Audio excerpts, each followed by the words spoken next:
Hello everyone, this is question related to the salary portion. So हम salary को study कर रहे थे, तो सैलरी से रिलेटेड न्यूमेरिकल क्वेश्चंस करने वाले हैं। फर्स्ट ऑफ ऑल हम क्वेश्चंस को अंडरस्टैंड करेंगे, जिसमें कहा गया है कि सैलरी आपकी 32,000 पर मंथ है, यानी कि अगर हम सैलरी की बात करें तो साल की सैलरी बनेगी 3,84,000। आपने 32,000 को 12 से मल्टीप्लाई करना है। नेक्स्ट है contribution to recognise provident fund. आपके पास रिकॉग्नाइज प्रोविडेंट फंड है, उसमें आप पर मंथ 4,000 का कंट्रीब्यूट कर रहे हैं। और रिकॉग्नाइज प्रोविडेंट फंड जो है वो 80C के तहत आप उसमें डिडक्शंस क्लेम कर सकते हो। और 80C में जो टोटल अमाउंट है डिडक्शन का वो 1,50,000 होता है, उतने तक आप सेव कर सकते हैं। तो आप क्या करेंगे, जो रिकॉग्नाइज प्रोविडेंट फंड है वो 1,50,000 की जो लिमिट है आपकी डिपॉजिट करने की, वहां पे आप इसको डाल सकते हैं। आप इसके लिए इस अमाउंट को लेस कर सकते हैं डिडक्शन 80C में। तो टोटल अमाउंट जो है रिकॉग्नाइज प्रोविडेंट फंड का वो आपके पास 48,000 बनेगा। Employer contribution the same to employ contribute toward provident fund. अब यहाँ पे भी जो एम्प्लॉयर जो है वो कंट्रीब्यूट कर रहा है। अब प्रोविडेंट फंड में दो पार्टी कंट्रीब्यूट करती है, एक एम्प्लॉयर करता है, एक एम्प्लॉय करता है। तो जो एम्प्लॉयर कंट्रीब्यूशन है वो भी आपका सेम ही है। एंड हमें इसमें जो एम्प्लॉयर कंट्रीब्यूशन है वो भी सेम है। इट्स मीन कि जो 48,000 भी सेम है। और उसमें से आपका एग्जम्प्टेड कितना होता है provident fund, that is the 12% of salary. आपने ये स्टेटमेंट पहले पढ़ी हुई है, और जिसने नहीं पढ़ी है वो बुक्स में जाके देख सकता है। प्रोविडेंट फंड के चैप्टर को स्टडी करें कि जो एग्जम्पशंस क्लेम होती है that is the 12% of salary. और सैलरी कितनी है, 3,84,000 है, उसका 12% हम निकालेंगे। हम नेक्स्ट, अभी तो हम अंडरस्टैंड कर रहे हैं, नेक्स्ट इस क्वेश्चन को करेंगे। डीए कितना है, 5,000 पर मंथ, इसको भी हमने 12 से मल्टीप्लाई करना है, यानी कि 60,000 आपका डीए का अमाउंट आएगा। It is not considered for computation is retirement benefit, यानी डू नॉट एंटर। तो कई बार क्या होता है कि हम सैलरी में इसको प्लस करके हम सैलरी को कैलकुलेट करते हैं। जैसे आपके पास 3,84,000 है और उसमें हम डीए प्लस करते हैं 60,000, तब हम सैलरी को कैलकुलेट करेंगे अगर ये एंटर होता है। और इसमें कहा है डू नॉट एंटर, तो यहाँ पे एंटर नहीं हो रहा है, तो डीए को हम सेपरेट रखेंगे सैलरी से भी। Interest to provident fund, provident fund 30% का इंटरेस्ट है। और जहाँ आपने हमने पहले भी क्वेश्चन किया था कि 9.5% जो है दैट इज एग्जम्प्टेड, बाकी टैक्सेबल होगा। 13% ज्यादा है 9.5% से, तो आपकी जो एग्जाम्शन अमाउंट है वो 9.5% है। नेक्स्ट है कंट्रीब्यूट टू पीपीएफ अकाउंट। 9,000 का पीपीएफ है, उसमें कंट्रीब्यूट किया जा रहा है, तो ये भी 80C के लिए आप क्लेम कर सकते हो। बोनस है वो आपको 30,000 का मिल रहा है। राशन बिल 2,000 पर मंथ, साल का कितना हो गया, that is the 24,000। And premium of life insurance 12,000, तो ये भी 80C के लिए आप क्लेम कर सकते हैं। पॉलिसी का अमाउंट नहीं आता है, पॉलिसी आपने करोड़ों की खुलवाई है, चाहे आपने लाखों की खुलवाई होगी, लेकिन जो आप प्रीमियम का अमाउंट दे रहे हैं सिर्फ वो ही आप 80C की डिडक्शन के लिए क्लेम करोगे। इक्विटी लिंक्ड सेविंग स्कीम है, तो अभी 80C के तहत आप डाल सकते हैं। एंड आपने हाउस लोन लिया होगा, सिर्फ घर के लिए लोन, तो वो भी आपका इसमें इंक्लूड है। क्वालिफाइड जो अमाउंट है, जितना आपने पेमेंट किया 20,500 ड्यूरिंग द ईयर। तो हम क्वेश्चंस को करते हैं।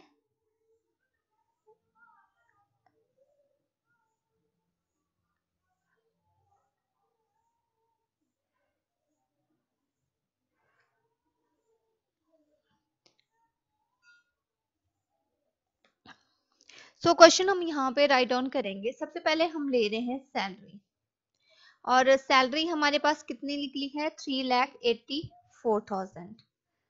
ओके, उसके बाद आपका है डीए, और डीए है 5,000, और साल का डीए आपके पास कितना हो जाएगा, 60,000।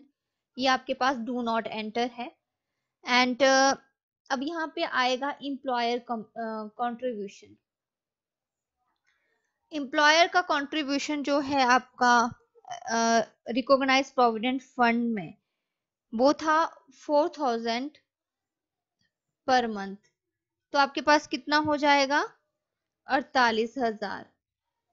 और उसमें से आपके पास एग्जम्प्टेड कितना है 12%।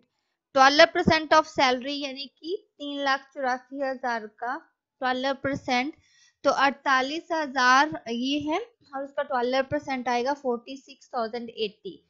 तो आपके पास टैक्सेबल अमाउंट कितना होगा 1,920। अब इंटरेस्ट क्रेडिट की बात करते हैं।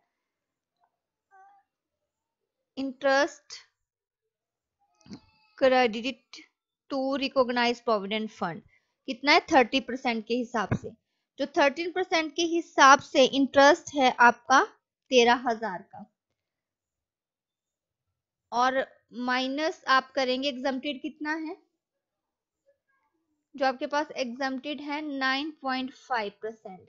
अब 9.5% अपॉन आपने 13 करना है मल्टीप्लाई बाई 13,000, तो आपके पास एग्जम्पशन आ जाएगी 9,500 की। बाकी क्या होगा अमाउंट टैक्सेबल होगा 3500।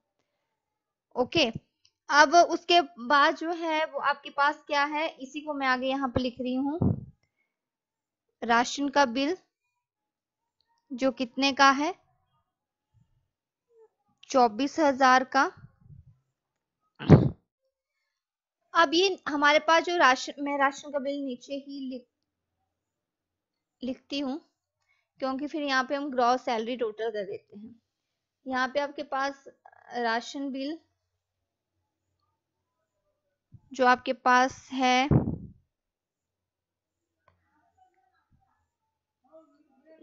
राशन का बिल आपके पास है 2,000 पर मंथ, सॉरी गलत लिखा था मैंने, 2,000 पर मंथ यानी कि 24,000, और बोनस भी आपको मिल रहा है कितना 30,000 का। तो आपके पास ग्रॉस सैलरी टोटल आपके पास जो आपने टोटल करना है 3,84,060, 1920, 3500, 24,000, 30,000 को प्लस करना है, तो टोटल अमाउंट आएगा 5,03,420। अब आपको पता है कि इसमें से स्टैंडर्ड डिडक्शंस को लेस किया जाता है, और standard deduction under section 16IA के तहत दी जाती है, और ये 50,000 की मिलती है। तो 50,000 आपको अमाउंट इस अमाउंट से लेस करना है। कौन सा अमाउंट 50,000, सॉरी 5,03,420 में से आप 50,000 को लेस करेंगे तो अमाउंट निकल के आएगा 4,53,420। अब आपके पास जो है डिडक्शंस है 80C के तहत, वो आपने काटनी है। अब 80C के तहत कौन कौन सी चीजें आएगी जो आप खुद कंट्रीब्यूट कर रहे हैं। On contribution to recognise provident fund,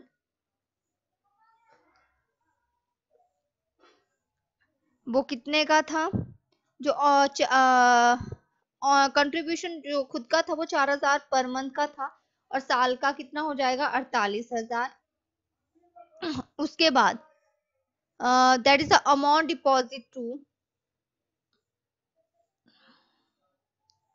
deposited amount in PPF कितने का है 9,000 का, वो इंक्लूड करेंगे हम। लाइफ इंश्योरेंस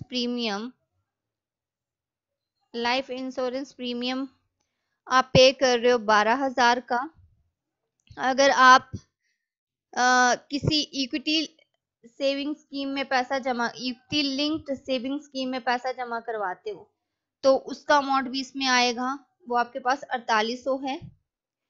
अगर हाउस लोन है और हाउस लोन की आप लिया है उसको रिपे कर रहे हो तो 20,500 का है, वो आप एग्जम्प्टेड कर सकते हो, जो 1,50,000 से ज्यादा इसका अमाउंट नहीं होना चाहिए। 48,000, 9,000, 12,000, 4,800 एंड 20,500 को आपने प्लस करना है। This is 94,300। अब ये 1,50,000 से कम है तो डिडक्शन के लिए क्लेम होगा। अगर ये 2 लाख होता तो सिर्फ इसका 1,50,000 ही क्लेम होता, बाकी टैक्सेबल होता। सो यहाँ पे हम क्या करेंगे 94,300 को लेस कर देंगे, और जो बाकी अमाउंट होगा दिस इज टोटल इनकम, उसके ऊपर टैक्स लगेगा। तो ये आपकी टोटल इनकम है 3,59,120, इसके ऊपर आपने टैक्स पे करना है। अब आप देखेंगे कि आपका जो स्लैब रेट है यहाँ पर अप्लाई होगा। अब ये जो इनकम है वो 5% के क्राइटेरिया में आ रही है, क्योंकि 2,50,000 तक तो नील है, और जिसकी इनकम 2,50,000 से ज्यादा 5 लाख से कम है उसमें 5% लगेगा। तो ये 5% के क्राइटेरिया को फॉल करेगी। और इसमें से रिबेट आपको 12,500 का मिलता है, वो भी हम इसमें अप्लाई करेंगे। तो एक और क्वेश्चन हम लेते हैं, लेकिन उसको हम आगे वाली वीडियो में अपलोड करेंगे।